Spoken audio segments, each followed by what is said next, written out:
Hello, so today I'm going to tell you my MS story, but more importantly, I'm going to talk to you about how I made MS my bitch. I was diagnosed 15 years ago. I was diagnosed on a Monday. I was diagnosed on my birthday, which is the worst birthday present ever. But we have to rewind a little bit to the weekend leading up to my diagnosis. So it was a rough month. Ladies, you know what I mean. Guys, you don't. I was kind of, fuzzy-headed. I also felt like I had an engine running in my body. I could not get my system to slow down or just to calm down. I was hardly getting any sleep. It was really bad. But I knew that on Monday I was going to feel better because on Monday I was going to get my period and I was going to have relief. My system was going to calm down. I also had a sinus infection and I was on antibiotics. I don't know how you are with antibiotics, but I always feel way worse before I start to feel better. So that weekend was horrible. I was also dealing with the sinus infection, which was new. I don't get those. And it was affecting my right eye. It was affecting my sinuses, all that's attached. So that's what I thought was the reason why my vision was getting a little bit fuzzy. And also the whole entire weekend, my husband is asking me, what can I do for you? Do you need to go to the doctor? What's going on? And I just told him, on Monday, I'm going to feel better. On Monday, I'm going to feel better. And then on Sunday, I remember he asked me if he should go to work the next day. And I said, yes, go ahead and go to work because once again, I'm going to get my period. I'm going to feel better. So I woke up on Monday and I didn't have sight in my right eye. It was gone. I was blind.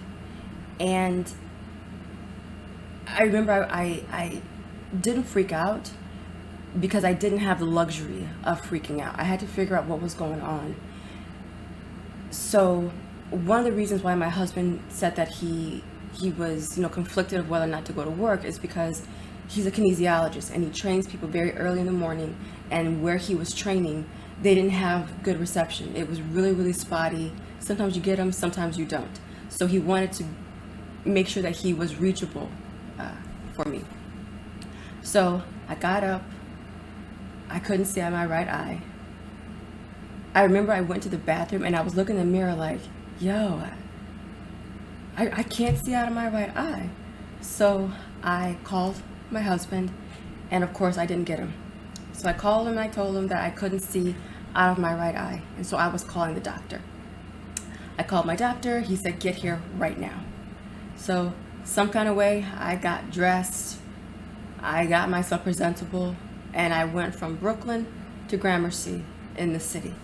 And when I got to my doctor's office, he said, okay, I have 2 appointments for you. The first one is to the eye, ear, nose, and throat. And if that doesn't help you, then you're gonna go to the ophthalmologist. He wanted me to go to the eye, ear, nose, and throat doctor so that she could clean out my sinuses. And maybe the pain that I was in, also my eye was hurting. Maybe the pain and that sort of stuff was because of the sinus infection. And if he got me completely cleaned out, I would feel my sight coming back. So she cleared me out. I went back to the doctor. I'm still blind. So he says, okay, you're going to the ophthalmologist. Now these doctors were within 2 blocks of my primary care, and so I could just walk there. So I went in and I saw that doctor. He asked me to do some tests. I failed them all because I can't see. And he says, okay, I'm admitting you into the hospital right now. You're going to Bellevue. Go to Bellevue and I'll see you there in a little bit. So at this point I'm freaking, because now I'm okay, now I have to go to the hospital. This is really, really serious. But I had also been calling my husband throughout my times with the doctors. I called him, told him that I made it to our primary care. I'm calling him to tell him I'm going to the eye, ear, nose, and throat doctor. I forgot what that name is. Sorry. And now I'm going to the ophthalmologist. And then my last voicemail to him was, they're admitting me into the hospital. So he meets me at the ER, and he's just what is going on? Because he had heard all of the voicemails once he got reception. And I said, I don't know. They're admitting me into the hospital, and we're gonna find out. Go to the hospital, and I go through all these tests, and one of them is the MRI, and there's my nice marker that most MS patients have, which is at the base of the top of your back, base of your spine. There's a marker there that was my MS marker. And I was in the hospital for 4 or 5 days. I think I left on the 5th day. I was on steroids 24/7 to get this sight back, which I got back. And my doctor said, okay, once you're out, we'll get you a neurologist. So I went to a neurologist, and he prescribed Avonex. Avonex sucks. I hated it. My body, no. The side effects were horrible. I had, let's see, what were my issues? I had headaches. I had nausea. I had, my joints would lock up on me. I felt like I had the flu, body aches. It was horrible. And I dealt with those sorts of side effects for, I'm going to say 4 years. I went through all of this. The worst part for me was my digestive system. It was wrecked. I wasn't getting hunger pains. I would only eat if I was like on a timer almost. Every 2 to 3 hours, I would have to eat something. I didn't know what to eat. I didn't know whether or not I was going to throw it up, because that was also my thing. The one thing that I could eat that always worked for me and I never threw up was peanut butter. So I was on a peanut butter diet.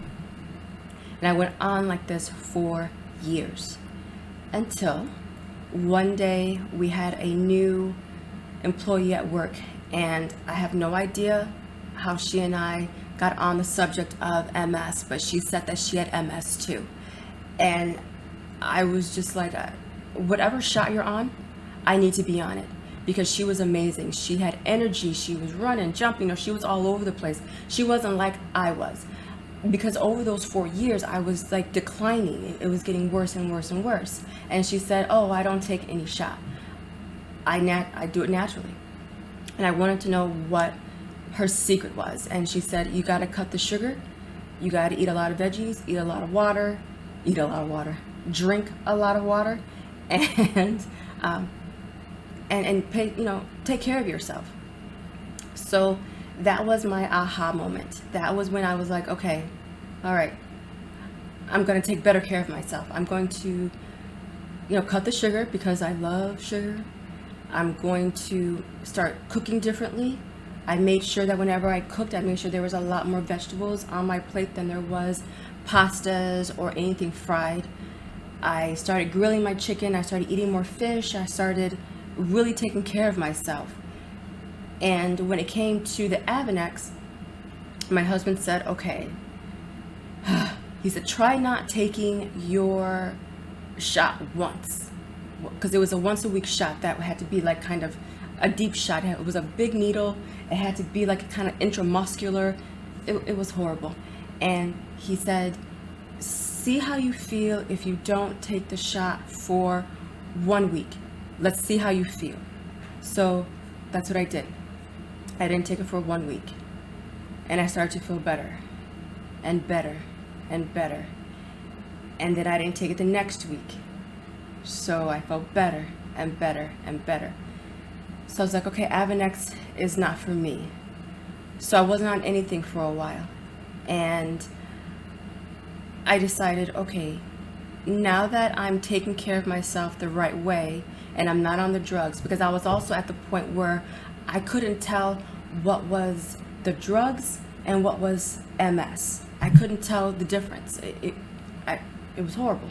So I had to kind of sit back, and I had to wait and listen to my body and wait to see what my MS had to say. I had to find out what my sclerosis was. So I figured out pretty early on, obviously, when I lost my sight, that was optic neuritis. So I got a really good supplement, lutein, for eye health. Ooh, I just hidden stuff for eye health. I realized I had a very sensitive stomach, so I got a really good probiotic. I have restless leg syndrome. So at first I started taking quinine. That's not the best for your liver, so I switched off to butcher's broom. I had, what other stuff do I have? MS is when your myelin sheath gets worn away on your nerves. So I started taking another amino acid that was like a really, really good one to keep my body as homeostasis as it could possibly be. And I felt better, and I felt better, and I felt better. As far as fitness, I'm in the best hands possible. My husband is an OG of medical fitness. In fact, he was training in medical fitness before it was even called medical fitness, and he's amazing. And he's trained people with a wide variety of ailments: diabetes, heart disease, MS, lupus, a bunch of other ailments. So I'm definitely in the best hands possible. He's a subject matter expert for 2 medical organizations, the ACLM and the OACPMNR. Yeah, I had to write that down because I get them wrong. And 2 medical fitness organizations, ACE, which is the American Council of Exercise, and the MFA, which is the Medical Fitness Association. He owns his own medical fitness company here in NYC. He's a primary referral for the oldest and largest preventive health company in the US. And he's awesome. You guys will meet him. I'll bring him on the channel, and if you guys have any questions, you can definitely ask him. When it comes to whether or not I take any medication, my doctor prescribed me Rebif because she thought that maybe if I had the drugs in my system consistently, instead of having just a once a week shot, that my body would better tolerate it. So I did get that prescription, but I very, very rarely take that shot. I take that shot maybe 4 times a year. Last year I took it 4 times a year, and this year I've taken it twice. Yeah, twice. Once when I was having a bad month period wise, and another time a few Fridays ago when it was hot as hell outside, and I could definitely tell that my body needed it. I felt overheated. I don't know if anyone out there suffers from migraines, but you know that feeling when you're getting a migraine, like you're kind of falling into a black hole? I was having that feeling, so I took my shot then. Now, people have asked me how I felt when I was diagnosed with MS. I was pissed. I was enraged because it didn't make sense to me. And people have asked me now, how do I feel 15 years later about having MS? I'm pissed off. I'm enraged. I'm just as enraged now as I was then, because MS and I, it's not my thing. Me and MS, we're never gonna be cool. Me and MS, we're never gonna chill. I've had some people say, who also have MS, that they've come to terms with it, that they are at peace with the fact that they have MS, but that's not me. I've turned that rage into doing something about it, and in defeating it, and into making it my bitch. So, if you want to learn more about how I'm making MS my bitch and how you could possibly make MS your bitch too, hit that like button, subscribe, and hit the bell icon, and join us on the ride. Have a good day. Bye.